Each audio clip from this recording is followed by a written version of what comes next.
The ongoing negotiations over what second form of stimulus we're gonna get from the government have been going on for 8 or 9 months, it seems like. And hey, look, today we might actually have something, but what's in it? What has been left out? Joining us now to help break it down is the senior healthcare reporter for Business Insider, Kimberly Leonard. Welcome to the Damage Report. Thank you.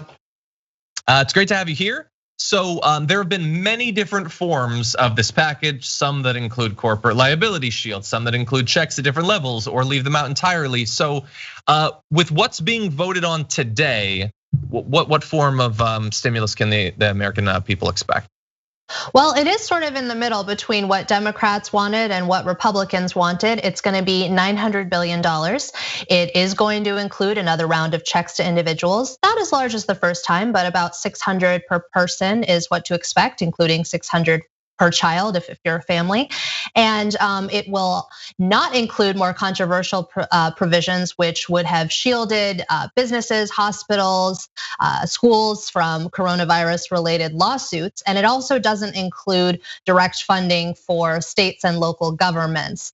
That was something Democrats had really wanted, and Republicans were afraid that states would use the money to plug badly managed budgets, and it became a big argument. So Republicans said, okay, we'll put liability shields aside if you put state and local funding aside. And so those more controversial positions might be revisited early next year. Both sides say that they want to, but for now they're focusing on the parts they all agree on. Money for schools, money for testing and contact tracing, money to help hospitals that have budgets that are struggling. And so they were able to come to get together to get this done, and they hope to vote on it this evening. So one aspect of it I want to focus on is the one that's going to most directly affect people watching this, probably is going to be the checks. And we've had a lot of different numbers that have been thrown around. At one point, Mitch McConnell and Republicans were talking about $300. There were calls for another $1,200. There are people who are pushing for more than that. And we ended up with this $600. So what I'm curious about in your following of this developing story, the number they landed on, has it been tied to anything specific? Like, is it an evaluation of this will help a certain percentage of the population pay for their rent, for instance? Or is it just less than 900, but more than 300? Is it just a compromise that was put somewhere in the middle? Or is it actually tied to some specific metric of the aid that people need?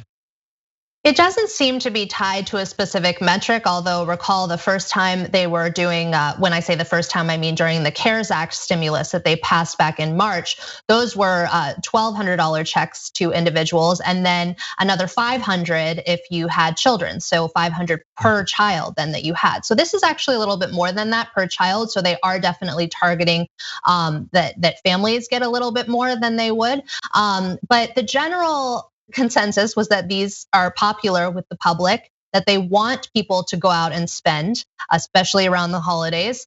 And instead of really working toward, okay, how do you target specific groups? They were really saying, well, we know that we want 900 billion to be the top line number. So what kind of adjustments do you make along the way? One of the other pieces of the bill that is lower than the last round that we got has to do with unemployment payments.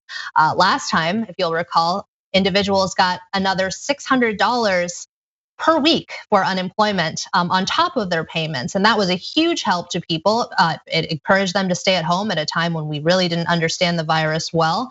And this time the payments will only be $300 per week, but it still, for some people, will mean that they get to take home more money than they did when they were working. And so that can be a good thing at a time when the virus is surging. We need people to stay at home.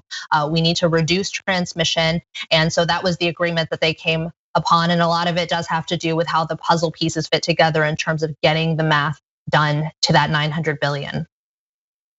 So I'm assuming with the enhanced unemployment, that'll be effectively, there'll be no interruption, that it'll be a lesser check that you'll be getting. But if you're on unemployment before the switch over to getting it, there's no period where you're off or have to reapply, that it should be fairly smooth in that respect?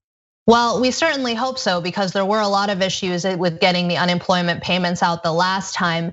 The hope is that because we've had these programs now go through, that it'll be a lot smoother of a transition this time. They want to be able to take people basically into the spring.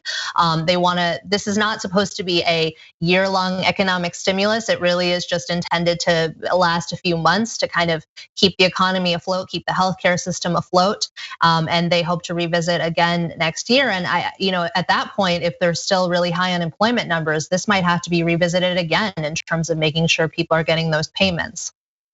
Yeah, I'm really curious about that. That is what I've been trying to figure out the most. And I recently got the opportunity to talk to Senator Sanders, and one of the questions I asked him was, is this basically our last chance? Because it's been close to a year since the first big piece of legislation. Why would we believe that there would be a quicker turnaround between the second to the third? But he thought that there would be.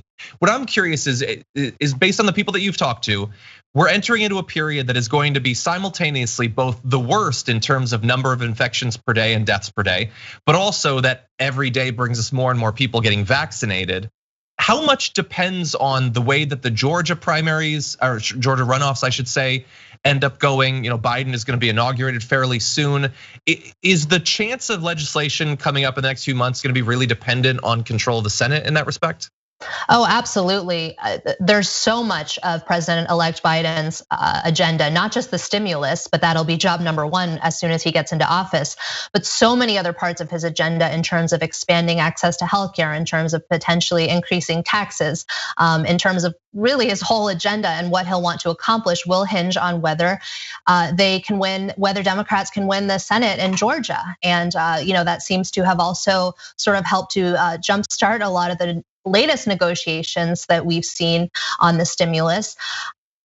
I don't know that they will pass another one if Republicans preside in Georgia, but McConnell, I know, wants to revisit the liability protection, so that does sort of leave an opening for something that Republicans really want to do. Democrats really want more money for state and local, but as I mentioned, this is just supposed to be short term, and we really can't be as effective as we want to be on the other pieces of this recovery unless they all sort of fit together. So it's not just about getting the vaccine out, but it's about funding programs to make sure that people trust the vaccine. It's about having enough funding to make sure that states can actually get the vaccine from A to B. So it all has to fit together. They have to make sure that there's not huge unemployment after this, and that the number of deaths and cases can really be brought down in order to.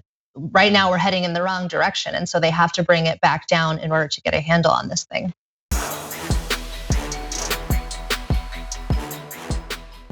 For more political news breakdowns, interviews, stories of activism, and me trying my hardest to care about the occasional big celebrity news story, subscribe to our YouTube channel at youtube.com/thedamagereport. And you can ring the bell wherever it is so you don't miss anything.